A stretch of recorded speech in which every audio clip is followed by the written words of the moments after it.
Estar insatisfechos o profundamente lastimados desde la infancia hace que nuestra actitud hacia una relación amorosa, madura, y nuestro salir al mundo sean vacilantes, y de igual forma que nuestra apertura a la vida sea reducida. Esa falta de capacidad de entregarse al amor, al corazón, es la raíz de todos los problemas emocionales que surgen en la terapia. El individuo que salió lastimado en sus primeras relaciones con los padres ha levantado una serie de defensas para no salir lastimado nuevamente. A esta amenaza se le llama amenaza de vida. No existe una persona en el mundo que no se sienta enojado ante el dolor provocado por las heridas tempranas de la infancia. Como ha convivido con ella, se ha convertido en parte de su personalidad y estructura en la dinámica energética de su cuerpo. Este es el tema de estudio de la bioenergética y de sus grandes proponentes, Wilhelm Reich y Alexander Lowen. La búsqueda de ese amor del buen padre o madre que valore y no abuse o maltrate a una persona se ve reflejada en el cuerpo del individuo. La persona busca al padre, a la madre amorosa para que le dé cosas buenas y no la rechace o abuse de él. Durante las constelaciones familiares, el terapeuta observa detenidamente los sentimientos que están expresados en el cuerpo de los representantes. A menudo, algunos representantes muestran con su expresión el sitio en el cuerpo donde están siendo bloqueados los sentimientos. Es por ello que se utilizan las guías del terapeuta con referencia a los movimientos y la palabra en los rituales. Si son exactas y precisas, logran el desbloqueo y la aparición del verdadero sentimiento que le produce al representante su situación en la familia. Con cada movimiento, los cuerpos de los miembros de la familia se distensionan e incluso llevan a una situación de liviandad que logra cambiar la expresión de la cara y el cuerpo del consultante al terminar la constelación. En las constelaciones se parte de la imagen que muestra la composición de la familia, es decir, es la imagen corporal de los diferentes miembros de la familia del sistema analizado. Ese mapa o imagen inicial nos aporta la primera lectura acerca de los órdenes del amor. Junto con esa imagen, la expresión de los sentimientos en el cuerpo de cada representante es un indicador esencial. Es por esta razón que es básico aprender a percibir lo que siente una persona dentro de un sistema humano. Muchas veces hay diferentes formas en el manejo de los sentimientos por parte de las personas. Sin embargo, resulta impresionante la necesidad imperiosa que tiene la gente de ocultar lo que siente, en especial si se trata de sentimientos asociados con debilidad. Hay una sensación de no darles cabida en la vida cotidiana y ahora se hace lo que sea para no contactarlos e incluso se busca negarlos. Pero los sentimientos se volvieron una expresión no aceptada porque van en contra de la idea de perfección tan exigida y dañina en nuestro tiempo. Hoy en día, para ser aceptado y ser alguien de éxito, la persona debe sentirse bien, sonreír, responder a todos con un bien, de maravilla, súper bien, aunque se esté desanimado ese día. No hay por lo tanto cabida para la frustración ni para lo que esta realidad de la vida implica como expresiones de rabia, preocupación, tristeza o simplemente hablar de las dificultades de la vida diaria. Los temas de conversación actuales se centran en logros y éxitos del trabajo de la vida, por lo que no resulta glamuroso referirse a las dificultades que conlleva vivir. Las personas hacen cualquier cosa para lograr cumplir con las exigencias sociales que son indicativos de estar bien. No se conectan con sus sentimientos por parecerles que es desventajoso para la imagen esperada de ellos.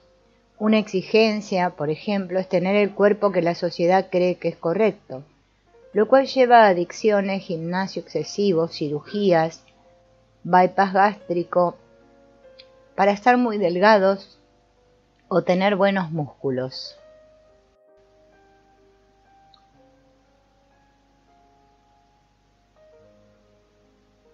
En el caso de los padres, en especial en el de las madres, buscan delegar en alguien el cuidado de sus hijos para poder cumplir la expectativa laboral y social. Es muy común que después de un tiempo de estar concentrados en el hacer, tener y aparentar, y no permitirse sentir, las personas comiencen a tener crisis de pánico, como una alarma de la mente para volverse a conectar con su interior, con ellos mismos. La constante búsqueda que se vive hoy, hay quienes logran darse cuenta de que para alcanzar la felicidad hay que conectarse nuevamente con los sentimientos y no tenerles miedo. La desconexión del cuerpo y la mente es lo que no nos permite ser felices. Si se logra relacionar, de nuevo, el cuerpo con la mente, se puede ver que los sentimientos se expresan en el cuerpo, en las acciones, en los movimientos, lo que significa que los sentimientos son reacciones que dejan fluir los procesos normales que se viven en el transcurso de la vida. Procesos como pérdidas, separaciones, duelos, son los que nos enseñan y hacen crecer. Así, cuando una persona se permite sentir y conectarse con los sentimientos, vive en la realidad, no necesita fingir que está bien. Al contrario, esta conexión hace que pueda ser más fuerte, ya que la energía que gasta el cuerpo en ocultar los sentimientos normales ante las situaciones cotidianas es una pérdida en vez de una ganancia. Si nos avisan que nuestro hijo tiene fiebre, es sano que nos preocupemos y lo natural es que deseemos estar con él en el médico. Las exigencias laborales no permiten a un papá o mamá colocar en primer lugar una necesidad del hijo, pues es posible que alguien alrededor esté buscando quitarles el lugar en la empresa. Así, los trabajadores se desconectan de sus sentimientos para poder sobrevivir laboralmente.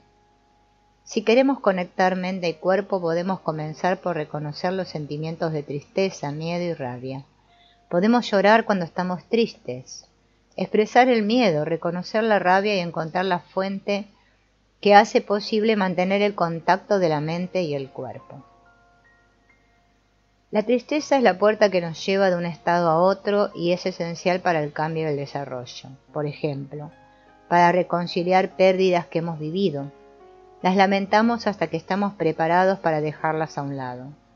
La tristeza no es muy cómoda, pero es precisamente esta incomodidad lo que necesitamos para poder continuar. El objetivo de la tristeza consiste en lograr una integración del sentimiento de dolor y pérdida y la aceptación de la falta que nos hace el otro que perdimos. Esta integración nos ayuda a tener un nivel más elevado de conciencia, comparado con el que teníamos antes de la experiencia que nos aflige.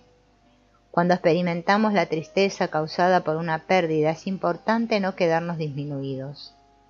Podremos haber sufrido una pérdida física o económica, pero seguramente nos habremos enriquecido emocionalmente y quizás espiritualmente.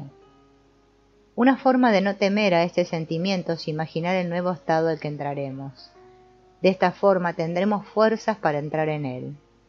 La tristeza es como un oscuro túnel por el que debemos pasar para poder volver a ver la luz del sol. En la entrada de ese túnel tenemos tres posibilidades: negar que hubiera habido una pérdida, reconocer que ha habido pérdida pero negar su importancia para nosotros, aceptar la pérdida y enfrentarnos a la pena que causa. Si nos decidimos por esta tercera posibilidad, entramos en el túnel y una vez adentro, por muy oscuro que nos parezca, suele haber un destello de luz en alguna parte. Casi todos los seres humanos nos resistimos a las pérdidas por diversas razones.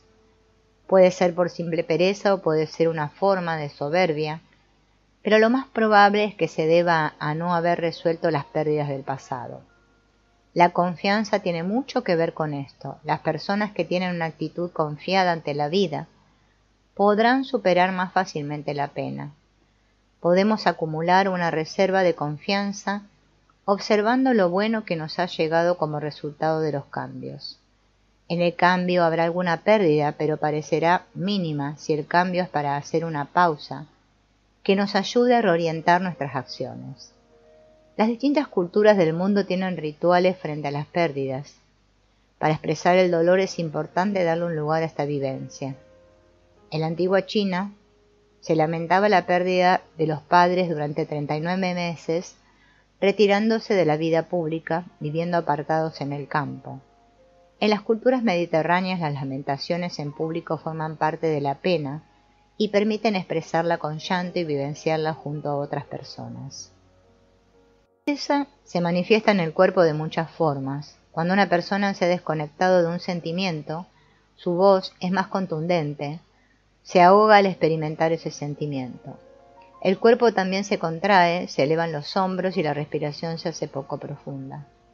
A la tristeza se le tiene mucho temor, y entre más triste, más temeroso se está, y aún más en situaciones en las que las personas sienten que tienen que defenderse.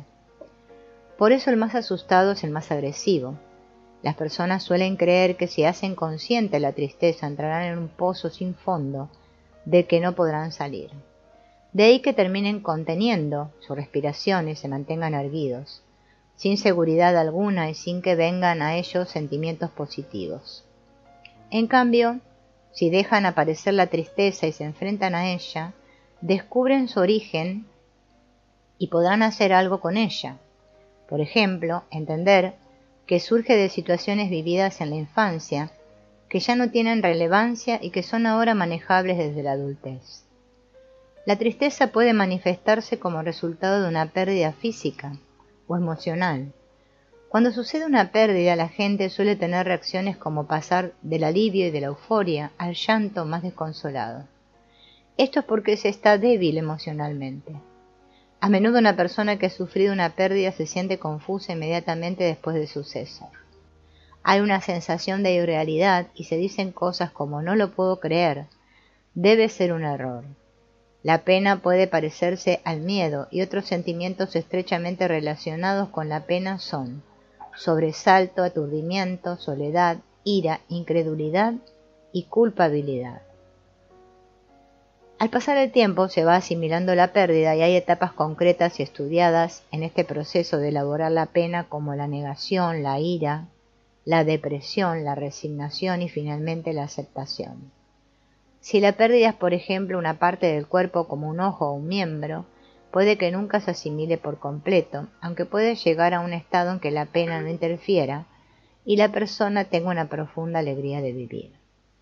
Detrás de toda tristeza hay un enojo, una furia, una rabia inmensa.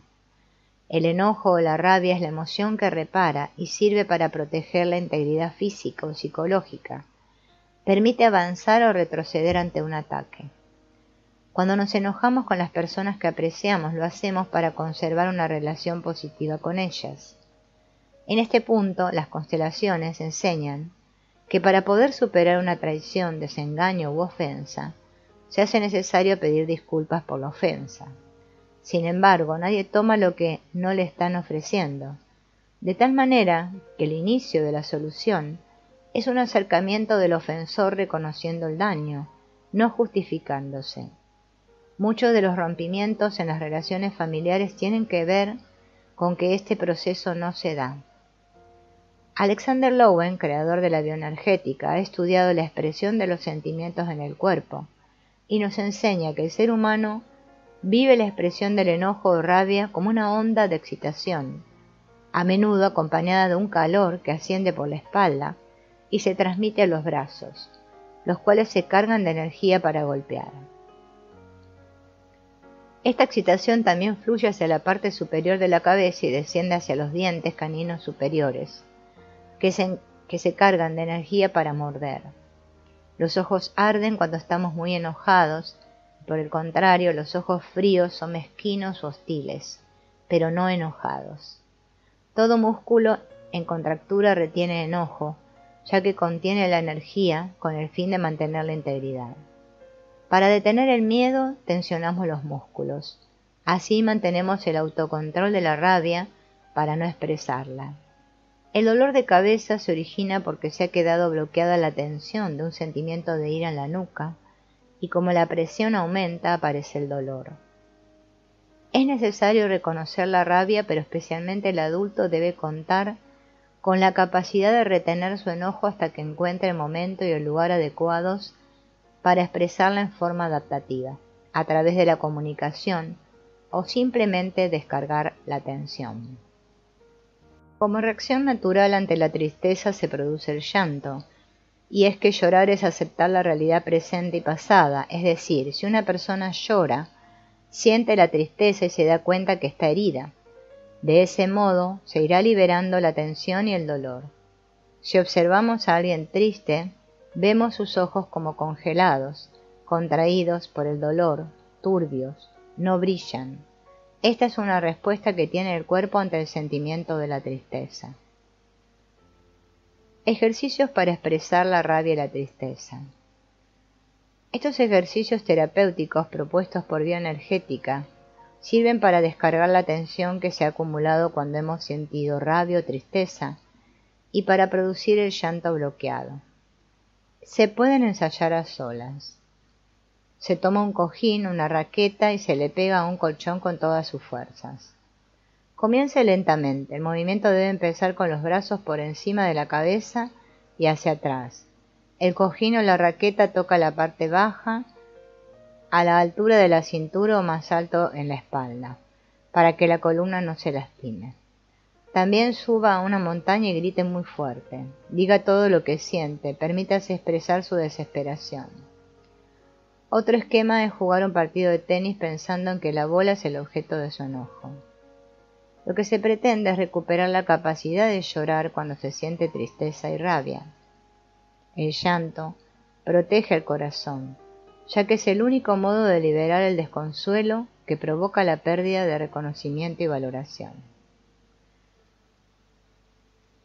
La persona con temor lo expresa en el cuerpo. Está con la mandíbula apretada, los hombros levantados, se ve rigidez general en todo el cuerpo. Cuando el miedo lleva a la persona a estar sin vitalidad, a tener un color pálido, flacidez en el cuerpo y los ojos opacos, esa persona está vivenciando un miedo intenso. Para liberar el cuerpo de ese estado de temor, se debe hacer conciencia y hallar una forma de descargar la tensión. Sin embargo, existe la creencia de que si se cede al control para descargar la tensión, la persona se puede volver loca. Si una persona vive continuamente experiencias dolorosas, aterradoras, o está en un estrés intolerable, tiende a anestesiarse y esto hace que la conexión cuerpo y alma comience a debilitarse.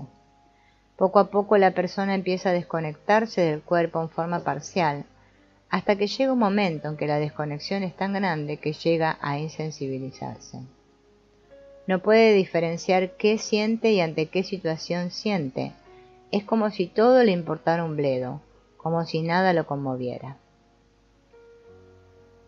El miedo tiene que ver con la existencia. Se tiene miedo a la vida y a la muerte. Las manifestaciones del miedo son infinitas. Este sentimiento nos hace sentir deseos de huir o sentirnos desamparados e incómodos. Nos provoca depresión o, por el contrario, impulso de oprimir a los demás. Exigencia, acoso, presión, chantaje, manipulación. Una persona puede tener miedo a comprometerse y por ello no se vincula con nadie.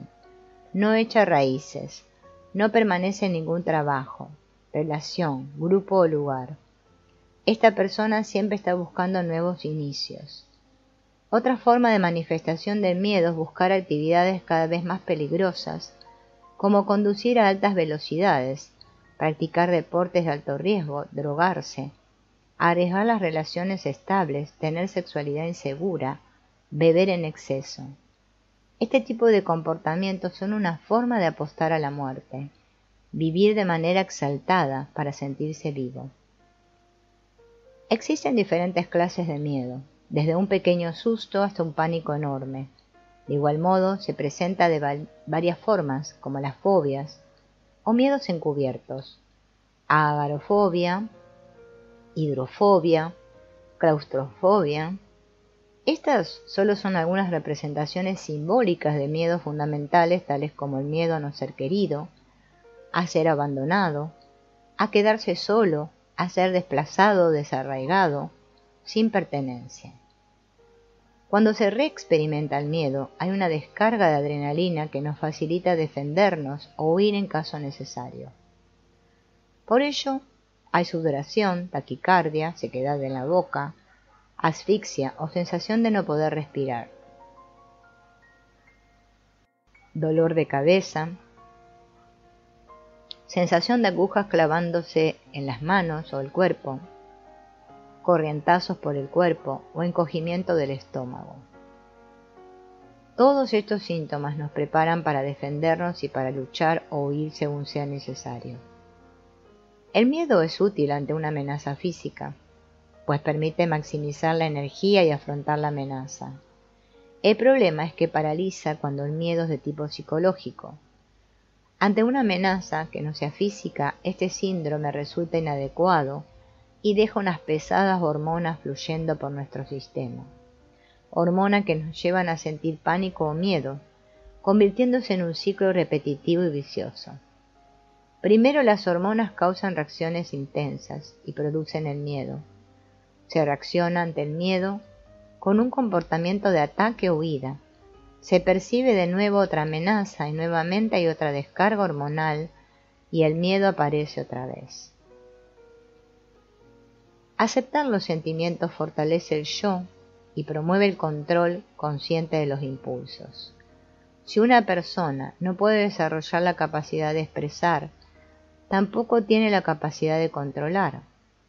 Por ejemplo, el grito es una experiencia sanadora, pero frente al temor a ser oído, las personas evitan gritar. Si se desea empezar a experimentar alegría, hay que comenzar por liberar la voz. El grito evita que se vuelva violento un ser humano que se siente enojado. Pautas de lectura corporal de los sentimientos de miedo y rabia. El cuerpo de alguien que no puede entregarse al amor sano y a la sexualidad es un cuerpo con debilidad en las caderas y las piernas.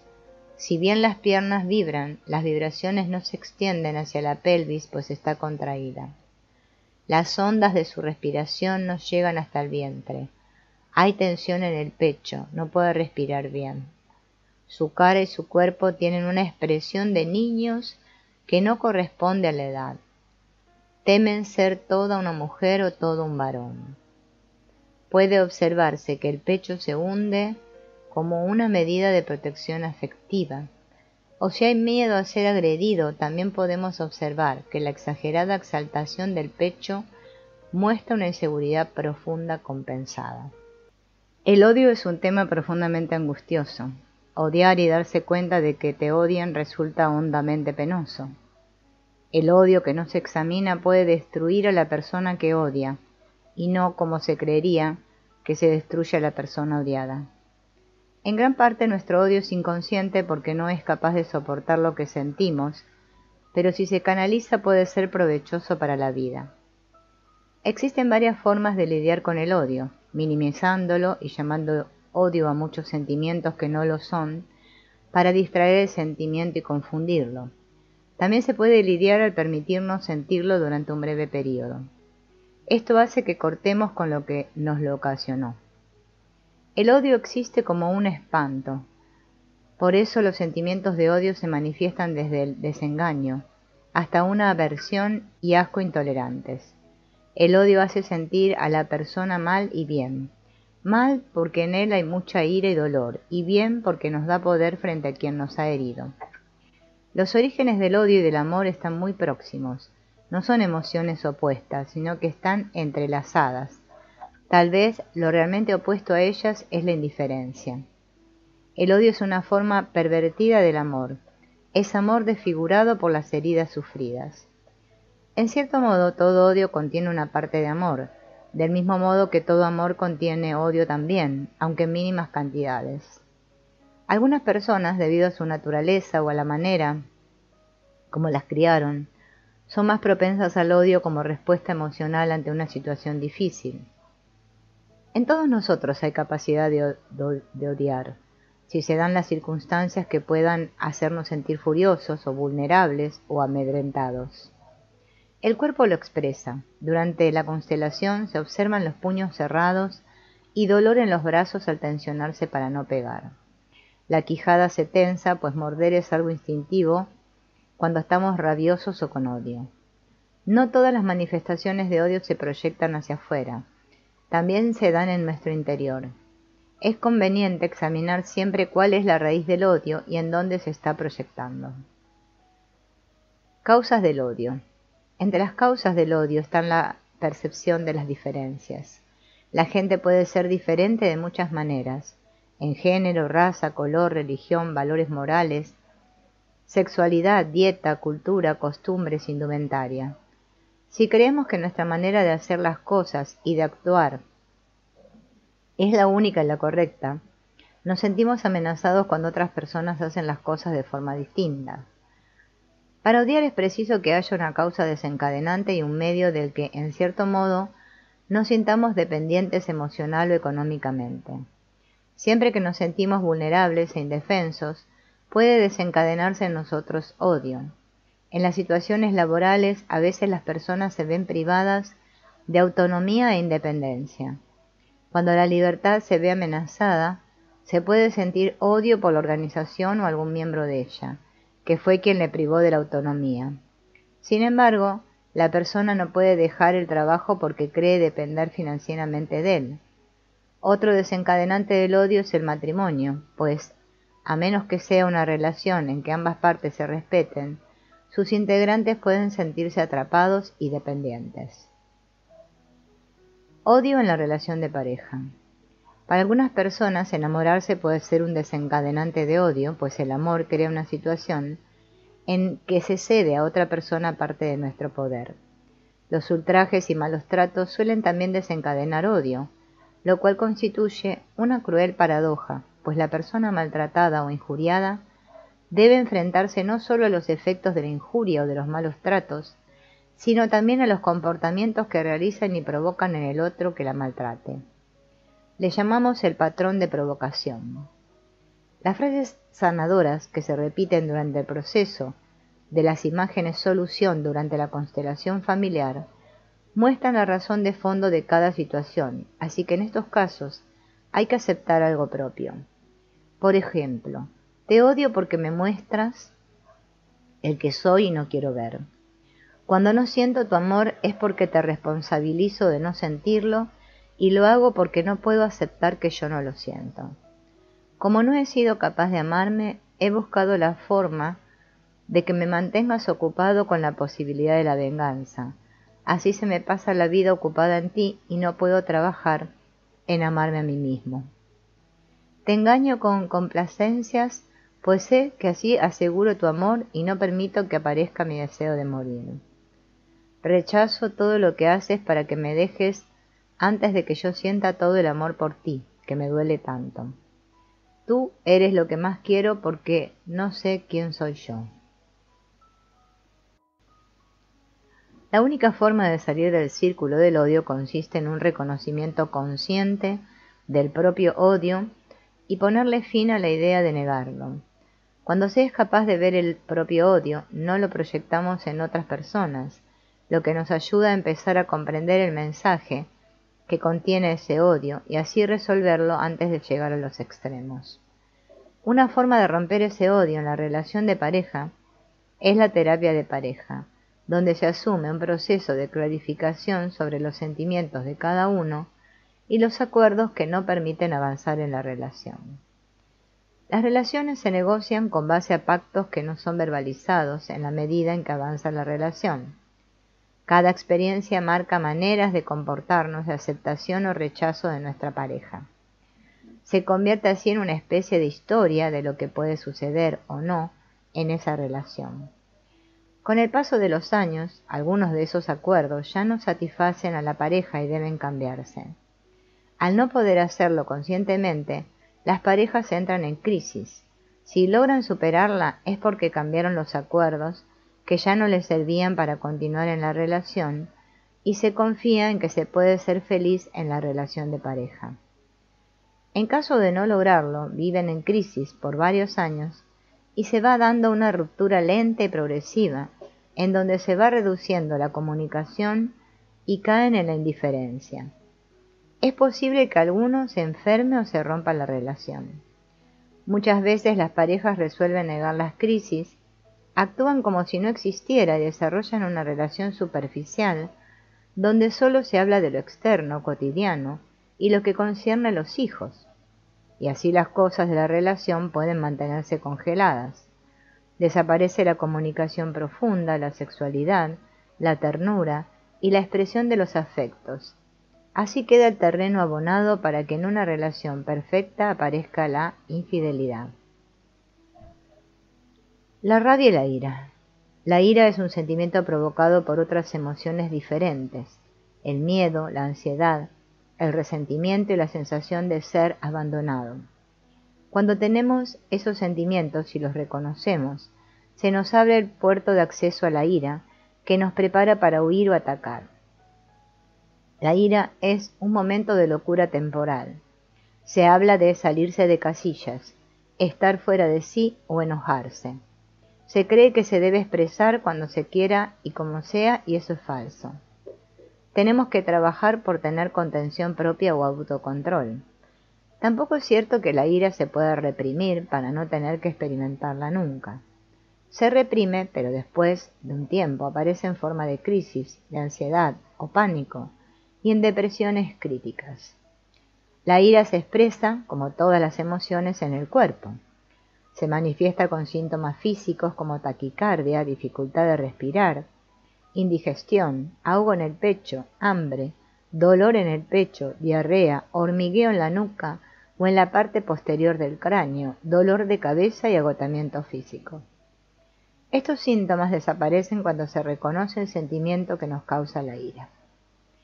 La ira suele empezar por una emoción diferente. Esta puede ser ansiedad, aburrimiento, cansancio, miedo o inquietud. Estas sensaciones nos vuelven vulnerables y en diversos acontecimientos del día pueden aumentar hasta que se estallan ataques de ira incontrolables. La experiencia terapéutica muestra que los ataques de ira están siempre relacionados con el vínculo materno. Algo en la relación con la madre molestó y no se expresó. Aprender a experimentar la ira y enfocarla adecuadamente es la salida. Reconocer las molestias, rabias y encontrar una forma de expresarlas. Identificar cuáles son los sentimientos para poderlos tratar con mayor cuidado y cariño en los momentos de rabia, pues cuando se los reconoce podemos controlar la forma de expresarlos. Para expresar la ira sin lastimar a los demás. Habla solo a partir de tu propia experiencia, es decir, solo debes utilizar expresiones como creo, siento, estoy molesto, estoy enojado. Expresa tu ira lo más rápido que puedas, pero espera el momento oportuno. Pide siempre con claridad lo que deseas. Me siento enojado o me da rabia cuando tú haces tal cosa. Por eso te pido el favor que no lo hagas. Trata de estar siempre dispuesto a negociar. Los demás también tienen necesidades y obligaciones. No culpes ni agredas, sino digas, hiciste, no hiciste, dijiste. Esto es el inicio de una discusión en que la ira puede convertirse en el tema central y no la ofensa o maltrato que sufriste. Si te guardas la ira, te saldrá indirectamente. Siempre que alguno en la pareja siente ira y la expresa impulsivamente, siente culpa. La ira es una de las mejores maestras con que contamos en la búsqueda de la inteligencia emocional. Expresada con prudencia se aprende lo que se desea, abriéndonos el camino hacia la libertad. Amar libera. El amor es un vínculo vital de vida y de gozo, ya sea que su fuente se represente en un individuo, una comunidad, la naturaleza, el universo o Dios. Al dolor causado por la pérdida de amor le llamamos desconsuelo. La relación que mejor simboliza el vínculo amoroso es la que existe entre una madre y un hijo. Cuando un bebé pierde el vínculo con la madre, puede llegar a ser fatal si no encuentra una madre sustituta. Por el contrario, si el bebé tiene una relación segura con su madre, se sentirá satisfecho y se convertirá en un adulto que puede establecer un vínculo positivo o similar con otro individuo, particularmente en el proceso de formación de pareja. Si nos entregamos al amor, podemos abrirnos a la libertad y a la felicidad. A veces basamos nuestras relaciones en la negación de la parte adulta. Entonces, quien dirige el comportamiento de la persona es un niño omnipresente y omnipotente. Por lo tanto, las relaciones establecidas son codependientes o dependientes. Cuando hay demasiado miedo de entregarse al amor por completo, es porque no están en contacto con ese miedo, y la persona siente que la otra tendrá la llave que le abrirá la puerta de la gratificación. A pesar del dolor y la humillación que puedan sufrir en la relación, se hace difícil liberarse. Tipos de sentimientos observados en las constelaciones. Según Reinhard Layer, en su libro Armonía del Alma, existen 5 tipos diferentes de sentimientos. Sentimientos primarios o verdaderos. Son sentimientos intensos, cortos, se resuelven relativamente rápido. Son sentimientos sin drama. Por ejemplo, alguien me ataca o es injusto conmigo y yo reacciono en función de esa situación con cólera y rabia. Esta rabia hace posible que me defienda con fuerzas o que me oponga. Me hace capaz de manejar la situación, es positiva y me fortalece. Esta rabia viene al caso y por esto tiene medida. Se disuelve en cuanto alcanza su meta. Sentimientos secundarios o de reemplazo. Se llaman de reemplazo porque le restan vigor a la persona, le impiden resolver su problemática. La expresión del dolor es exagerada, casi teatral. Lo que intenta quien expresa sufrimiento es convencer al otro de que el dolor es superior a las fuerzas, pero en realidad lo que muestra es que se prefiere evitar sentir la parte débil del dolor, la tristeza, y se conecta con la rabia que la hace fuerte. Analíticamente diríamos que ha reprimido el dolor. Estoy enfadado con alguien porque le he hecho algo de daño y no lo quiero admitir. Con esta rabia me protejo de los efectos de la culpa, los proyecto sobre el otro. Esta rabia también es un sustituto para la acción, me paraliza y me debilita. Sentimientos sistémicos o sentimientos transmitidos o desplazados. Son los sentimientos que provienen de algún miembro de la familia que ha sido olvidado y son los que nos permiten dar cuenta de los nudos sistémicos. Es común que alguien sienta una rabia que pertenece a otros, pero que la hace suya. Por ejemplo, cuando en un grupo un participante reprime su propia rabia, al cabo de un tiempo otro participante se siente fastidiado. A menudo quien tiene más rabia acumulada. En familia, el elemento más débil es un niño. Cuando una madre está muy brava con el padre y no la expresa, casi siempre un niño se enoja con él. El más débil no solo se hace cargo de la rabia, sino que a veces la rabia es más fácil ponerla sobre el más ingenuo. Cuando un subordinado siente ira hacia su superior, sin poder exteriorizarla, la vuelca hacia otro más vulnerable. O cuando un hombre se pone rabioso con su mujer sin dejarlo aparecer, a menudo carga a su hijo con ella. No solo puede transferirse la rabia de un individuo para otro, como de padre al hijo, sino que también puede que el destinatario sea un representante para el verdadero destinatario, es decir, que este papel es desplazado de una persona con fuerza a otra más frágil. Con lo cual, una hija que se hace cargo de la rabia de su madre hacia su padre, dirige esta rabia contra alguien que percibe como más vulnerable que su padre, por ejemplo, su propio marido. En grupo se nota que la rabia transferida no se dirige a los responsables, como lo sería el jefe del grupo, sino que recae sobre el más débil, que de esta forma asume el rol de chivo expiatorio de los fuertes. En las transferencias de rabia, los actores se sitúan fuera de sí mismos, siendo presuntuosos y sintiéndose en su derecho, pero actúan desde una fuente de energía y de derecho que les es ajena y que no les permite ni el éxito ni la fuerza. Las víctimas de las transferencias se sienten por igual presuntuosas y en su derecho porque saben que sufren una injusticia. Ellas igualmente quedan sin fuerzas y sin éxito en su dolor. Sentimientos infantiles. No pudieron ser resueltos porque esos niños no contaron con el apoyo necesario y luego se quedaron para ser repetidos en el futuro, en el tiempo adulto. Es el sustituto para el tomar y dar las gracias. Nos paraliza y nos deja vacíos.